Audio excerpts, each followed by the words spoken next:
number 3 for the first seed in Group D. This is going to be the last match here of the group stage before we move into the knockouts. Blacklist on the blue side with Todak on the red side. Don't go in, Yums. Just relax. Like it's the Yums. Yums. He's giving tips. Oh, forcing a retry early on. Yums dealing pretty good damage, but this is the problem, I believe. Up against a Fredrin. Oh, nope. Yums, this time he's actually baited out the retry, so he can continue to do what he wanted to do in game number 1. Right now, honestly, I kind of feel like all he's trying to achieve is slow everyone down. But while we're having this time, we're seeing Yums take a beating, being a bit masochistic here. I'm actually looking at Moon for him to kind of like set the tempo for the team, because there's a lot of great ults that he can take. And if he takes a good one and actually has a good start to the fight, then it's going to be very good for Todak. I totally agree with you here, but also notice that Yums decided to go for Concussive Blast as well as taking the Flicker rather than going for the Sprint. So it's not like he can get out of these really, really tight situations and buy like a whole bunch of time. He's just waiting for these critical moments. 3-man though, up top already. Chiku is going to be pressured here, forced to recall pretty early on, and he will just respect that. He knows that he can't go for that gold minion anyways, unless he wants to get threatened here. But for the in-game emblems, anything in particular to note out? No, because I don't think that's the mage emblem for Chiku guys, if I'm not mistaken. No. So, it's alright. Sorry, it's okay. It's alright for now. It's alright for now. But look at the bottom side, right? Just a lot of pressure towards Edward. Edward so far still doing quite okay. So for both teams, it looks like they're showing their face and then they're like, can we do this? No, we cannot. So at least for both teams, they're being respectful. Not a lot of crazy kills in the early stages of the fight. For now, Chiku guys as well as Owl look like they're doing quite even, though I would say Chiku guys is trading a little bit more HP. Now Black Dragon form from Momo looking for Wise. He found Wise in the bush right now. He does have the Petrify. Wise gonna be able to dash away. Minion Fury blocking 2 members up. Now another knockup, but Momo finds the Petrify now onto Wise. The Turtle's still up. Real world manipulation dealing a whole lot of damage, but the sustain is actually there. And First Blood goes to Rival. He's looking for more. Decimation is on, but Wise is able to sustain back up with the Appraiser's Wrath. Young with the flicker out with a racing attack. Fade away from Yue, finds the double. Todak once again will lose in the early game with Wise having more pressure on the Turtle, but they know this information. No retribution on Wise. Can Moon look for the steal? He cannot. Wise gets it. Venus looking for the knockup. Moon knocked up, forced to flicker out.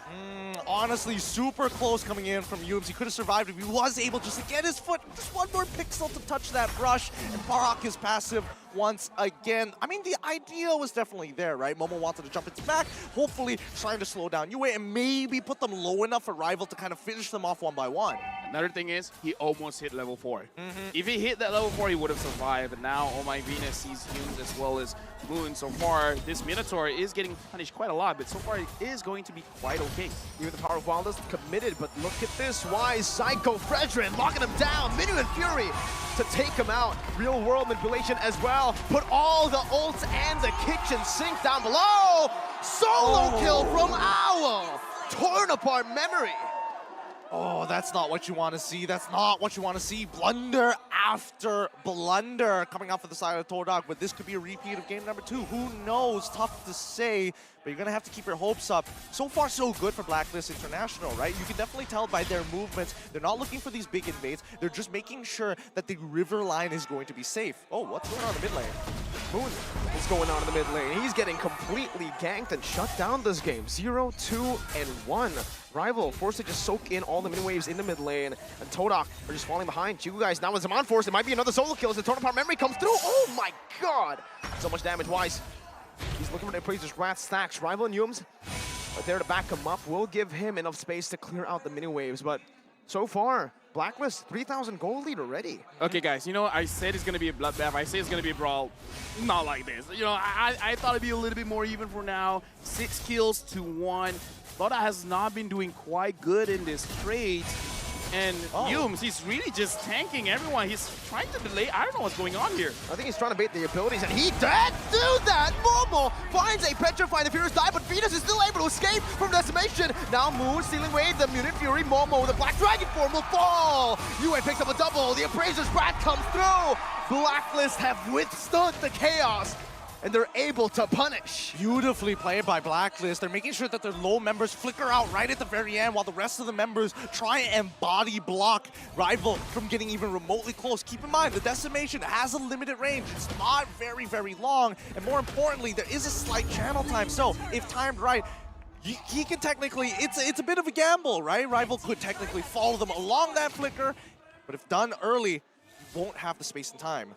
Todak's got to slow down a bit, get some farm, get equal levels, because even looking at levels here, you guys about to hit level 7, but Owl is already level 7. Yums keeps on going on, and look, he's taking way too much damage, man.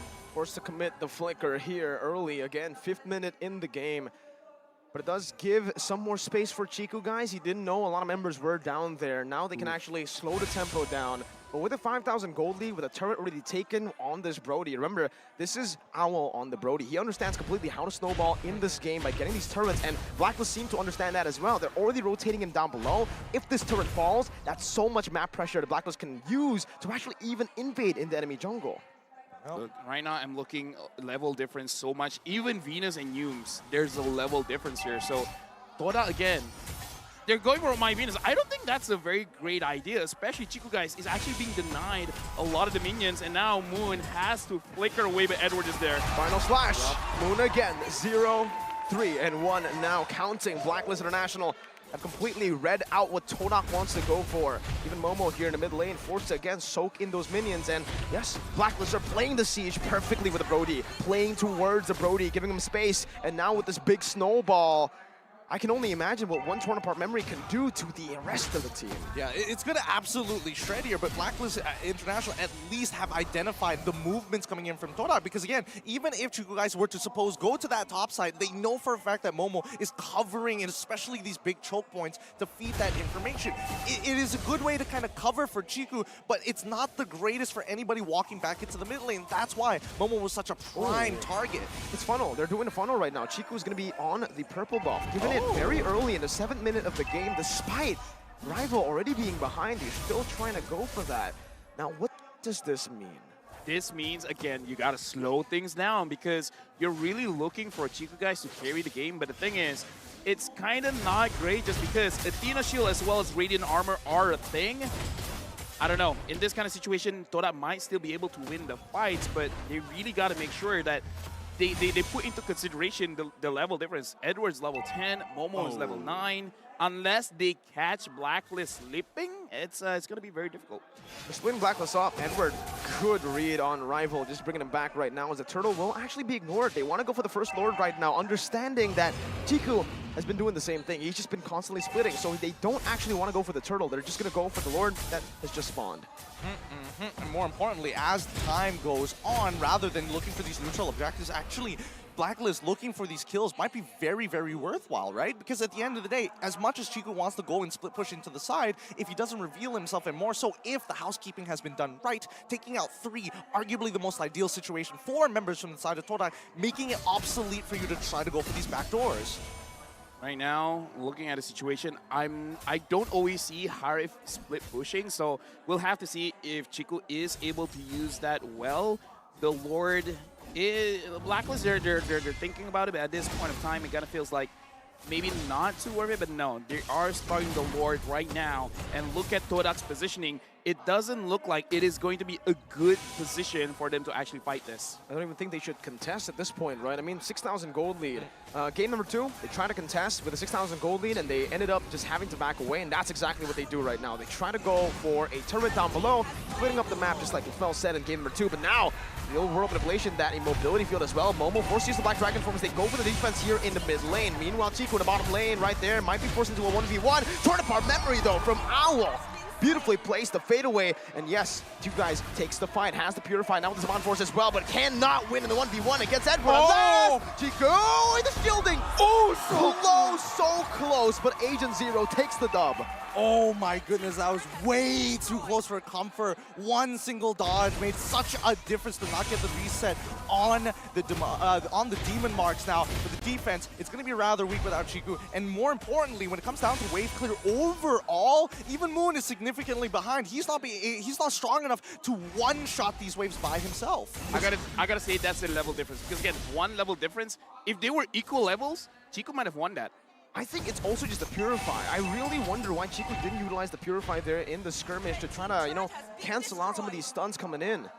I think it was already too late, right? He was already hit by the big ticket items. He was hit by the final slash. Wait, hold on.